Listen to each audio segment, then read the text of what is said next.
Okay, so I just completed turn one with this scenario. I actually had to reset because I realized I was rolling on the wrong column for one of the machine guns, particularly this one up here. If you don't know much about ATS or ASL or whatever, so the first number is the column you roll on for the damage. The second was the range.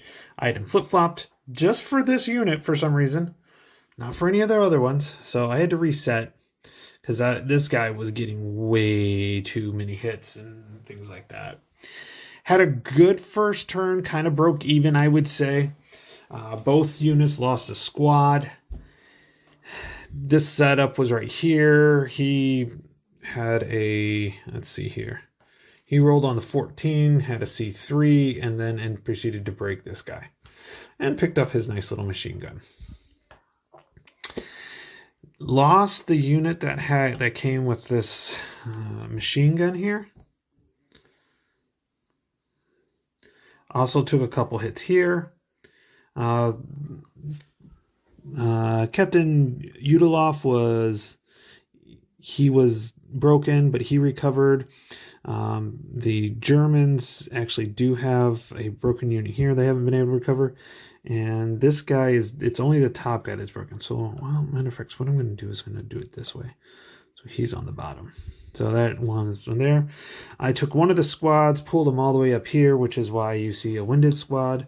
The one thing that I did learn from my previous play is that trying to attack the center here, well, this becomes a machine gun alley. So this is like Death Alley right in here. Let me back this up. So this is Death Alley right here. Not a good idea to run with that one. So we're going to go through that and we'll move on. Okay, we're on to turn two and we'll see how things go. Turn two just completed. We're going to be moving to turn three here. The squad, the crew that was down here and the leader that was broken ended up getting annihilated. Really interesting tactic I haven't used was a fire group. I used all three of these to fire into here and ended up breaking this entire hex, which was, really good. So it ended up being a 20 and I rolled really low. So that was really good. I'm really happy about that one. Let's see here. Other than that,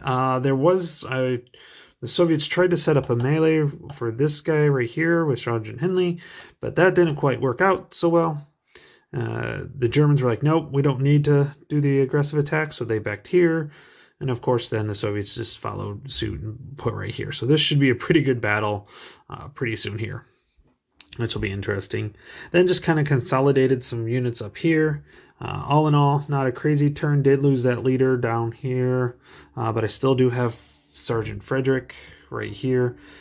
These guys, you can tell where the battle line's being drawn right now. We've got the south corner here, and then we've got up north. I've kind of kept these guys here safe. That guy hasn't moved, and I kind of moved Corporal Eagles up here into more efficient defensive line. He was all the way back here, but got him moved up here. He'll be able to help into this area here, throw some firing into here, because he has a decent amount, and then he'll go up too as well. So that's that. End of turn two, on to turn three. Well, turn three, guys. This has turned out a lot more interesting than I thought it was, since I had to reset and, I deleted those videos, so you guys don't know how bad it was. It was horrible. But this is very interesting. What ended up happening, the northern flank here eliminated in combat the unit that was going on right here. This was kind of like the protected unit trying to just keep everything down. Interesting enough, these guys can now just freely, run the buildings and capture buildings left and right. It's going to be interesting because I'm going to have to start using these guys here, these Germans here, to start protecting this area right here. So that's that's going to be interesting to see how that works out. Now, let's go down to the south. I used fire group again and hit zilch. Like, literally, I was on the 24, It was up to, I rolled a 9 and ended up with 11, which is a no hit. With that, just, yeah. Yeah, it wasn't good. It was not good at all. So I've kind of consolidated a lot of these guys into two kind of larger stacks. Was hoping to take move these in infiltration.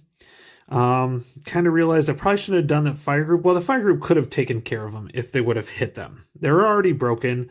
There's a good chance they possibly would have surrendered. Then who knows what would have happened during the rally phase. We still have quite a lot of broken guys here. This guy was right here. I moved these guys in here to hopefully infiltrate. Ended up this nice little squad and LMG ended up breaking these 2 units. All I needed was 1 unit, but it wasn't this turn. This unit wasn't broken this turn, so he crawled back a hex, and yeah, so that left at that. This guy broke last turn, so he couldn't move at all, and you can't infiltrate either. So I did crawl with them during the assault or fire in action phase, which gave me a little bit different here. But it's really turning out quite interesting.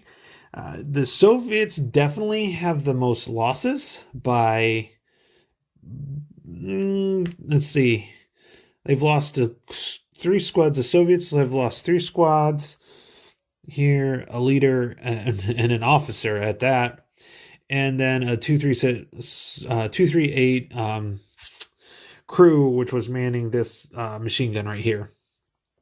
And the Germans have lost 2 full squads.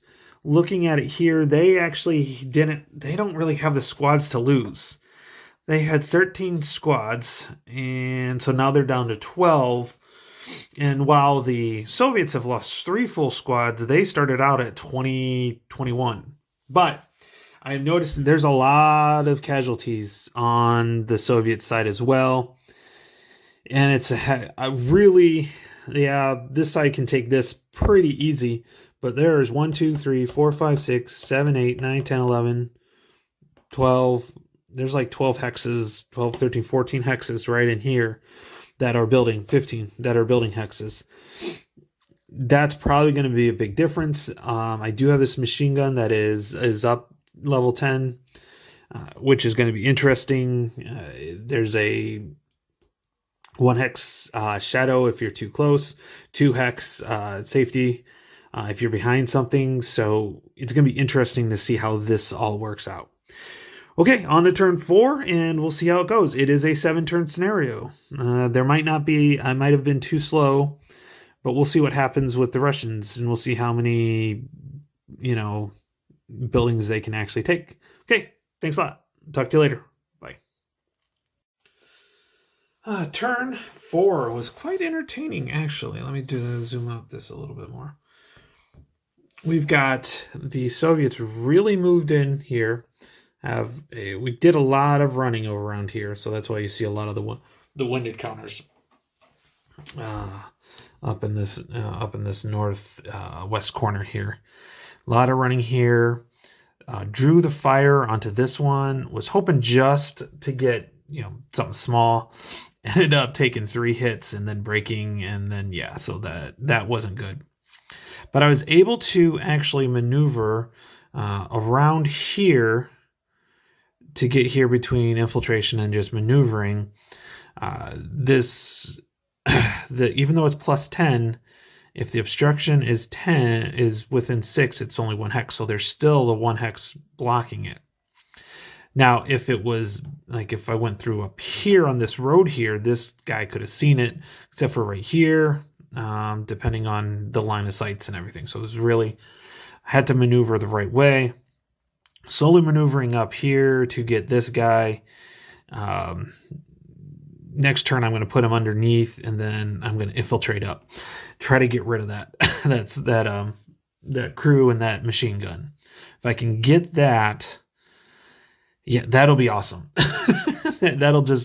that'll take one big Overwatch piece off. Plan is to take this guy, move him at least into here to take that building hex, and then try to bring him on down. Q is not an active row here, so that works out. So that's that, and then also had quite a few units, German units, like move in. We did lose a couple of. We're at three squads. Yeah, 3 full squads are down on the German side, and the Russians are down at 4. So it's still really an interesting duel here. We got a match here. Interesting to see how this goes here. Kind of lost everything down here. I've got this broken guy here. Oh, I forgot to do one quick dice roll. This surrender, we have to roll to see if he gets eliminated. He has to survive. He's got an 8, but I've got 2 full squads, so that's actually a 6. And that broken guy doesn't count. So I have to have a 6 or less, and I roll a 10. So that actually eliminates that squad. The broken guy does not have to do that. He'll probably just crawl away anyways. The only problem is Sergeant Reed can come in and probably follow him through, because pretty much you can move 1 hex. Anyways, I didn't have any melee combats in this turn. But definitely an interesting scenario. I thought it was definitely heavy favored for the Germans. I don't know. Depending on what happens in here, I think really matters, and how this area goes here. If these, 1, 2, 3, 4, 5, 6, 7, 8, 9, 10, 11, 12, 13 hexes go, it'll be very curious to see how it works out. Using a few different techniques. I haven't really ran much, but definitely wanted to run to get through some of these buildings, to take possession of them. I could have just said, oh, I'm coming in here, and these lines over here, these buildings over here are mine because they're behind my lines. But I'm like thinking, well, there could be more Germans that would come in this way. So I'm going to play it that way, make it really official. This guy could do some ravaging here if he really wanted to. The only thing is, I have a couple units here that could probably do some damage, because he could actually come through and start retaking some of these buildings. Don't think he's going to do that. He's too worried about these guys like rummaging quite through here. Sergeant Reed's focused on this one, but this is not a small force here either. This is a pretty decent sized force, which, you can see these guys are definitely not going to be in a hurry to kind of find that. As long as they can defend this area right here, and kind of these buildings right here, it's not going to be a big issue. As long as they don't give up these, it shouldn't be too big of a deal. And as well as down these. So kind of this whole area, this kind of crescent right here, they need to defend, because if the guy goes this way, these guys are just going to come up here and start taking out more buildings. There's only a few buildings up here that are in the Russian control. Not worth it. Not worth it to lose a lot of these. We can get they might even get into this melee combat with this squad here, or this crew here, which would not be good, because they'd lose this machine gun. This machine gun's been putting a lot of fire down. It just actually through this area here, that's keeping these Soviets from just advancing across. We'll see what happens. So that was the end of turn. On to turn 5. 3 more turns left. Okay, so end of turn 5. Unfortunately, I've seen where this one's going. The Soviets have lost a very, very large amount. Plus, there are 3 broken squads here. And they have lost 1, 2, 3, 4, 5, 6, 7, 8, 9, 10 squads. So they're down almost half. Half if you include the broken squads. They lost a leader and a crew. The Germans have lost 3 of their squads and the crew. The infiltration was successful going up to the 2nd level here. So now this crew does have access to that MMG. So we'll see. I'll have to read up on that. That could cause some serious problems. Oh no, he's back there. It can cause some serious problems. The only thing I see is that this, let me scroll over here. Shoot. This crew right here, this group right here, which has got 2 squads and an LMG, could actually easily start taking back some of these buildings. There's nobody to stop him. He's probably engaged in him pretty much. There's just no way. At this point, I'm going to call it just because I just don't see. One is they're not going to get in here. This could be interesting, but this group, this machine gun, almost went over. Is not going to get in here. They're not. This guy's just going to be, every time they take a building hex, probably lose a squad or 2. This one's going to get up here and start retaking these buildings. It doesn't say where on the map they have to have. The Soviets have to have more. Exactly. The Russians win the game, win at game end if they control more buildings hexes than the Germans do. Not going to happen. As much as I like to see it, not going to happen. Yeah, I got these 3 here, but you're still talking. Yeah, it took these. It's not going to take much for them to start taking other hexes, though.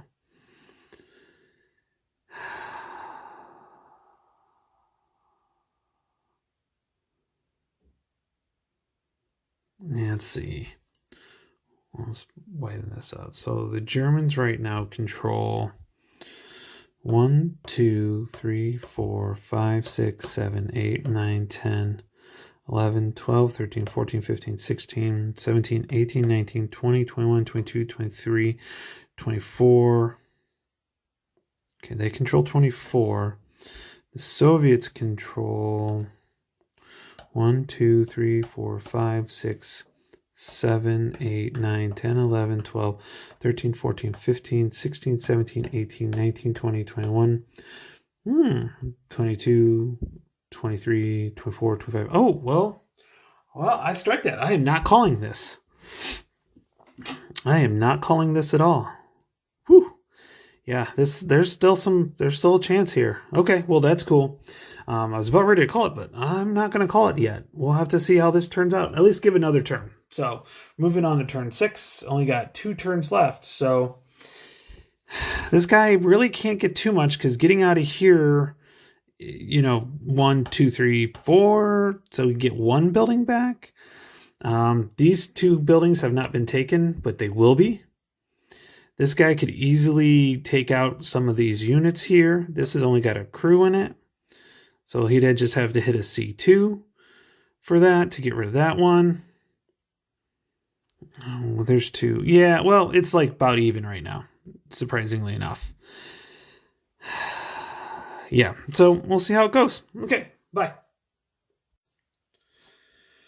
Okay, so turn 6 has ended, and I am definitely calling it on turn 6.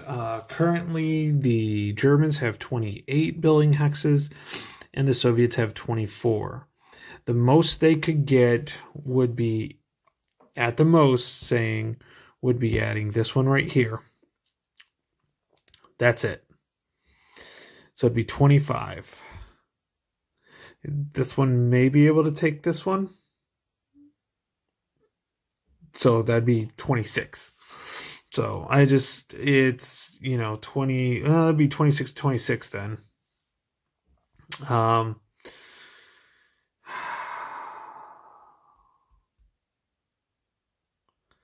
But if you look over here, I could easily send one there, or there. So I could easily get 4 more, 5 more buildings. So, and that would take away from the Soviet total. So, yeah. Nope, we're going to call it. Pretty close game, though. All the way went down to almost the last turn. This is kind of the casualty tracker here. The Soviets definitely took the most. They had to be the aggressor, though, of course, so they're going to take more. But they really took a lot, and I have still 2 broken squads on the table that we're not going to get. There's no way they were going to get redone. So, but definitely good scenario. Actually, I thought it was going to be unbalanced, but actually it's pretty balanced. Give or take a couple of rolls here and there, it could have gone either way. Played a little differently, could have gone something different. Did a little bit more in the south, get some of these larger building hexes. Kind of left the center alone. I think that might have made a difference. The nice thing is the Germans can definitely, like coalesce back here where there's quite a few building hexes. But anyways, it is what it is. Great game, great scenario. That's the second one out of Stalingrad Baby Bounce 1. Okay. So, really good. So, real quick, wanted to give a story, an ATS story, and I tell it every time. And I always tell the person who I was playing, which is Mitch Land. I was telling him, I always love telling this story. He's probably going to get tired of it. But one thing that we did, we were playing the Red Christmas, and it was particularly the Desiree scenario. At least I think that's how it's pronounced. He threw and I know it's underneath here. I'm just going to mess these all up so I can get it. He threw a satchel charge at me. So he threw a satchel charge at me. And if you guys know anything about satchel charges, you do have an opportunity to catch them and throw them back. So now he threw it at me. I got it, caught it, threw it back at him, and did, let's see, so that would be on the 20. And I think I rolled like something insanely large, like a C3, C4, C5, and absolutely obliterated the squad that was actually throwing it at me. So really, really fun. It's these types of stories, these types of things that this series, this system really works. I understand there's issues with the owner. I understand that completely. The system's really good. You can buy a lot of the older boxes, older things on like Noble Knight or eBay, and it's really a good system. And if it had any support from the owner or a little bit, even just a little bit more support, this is a lot easier than ASL, hands down. You're talking 74 pages compared to I don't know how many hundreds of pages in the ASL manual. ASL is definitely more detailed, but this system just shines. It really does. The impulse movement is phenomenal. But anyways, I'll get back. I don't know. Got some stuff coming up. If I do something, it probably won't be this module. I'm a little tired of Stalingrad. I want a little bit of green. So we'll see what I get into. I was also thinking about doing Next War India Pakistan and doing the last of the basic scenarios, which is the border war, I think is what it is. So I was looking at possibly doing that. Anyways, it'll be a couple of weeks before I probably get back into it. So with that, thanks for watching, guys, and I'll talk to you later. Bye.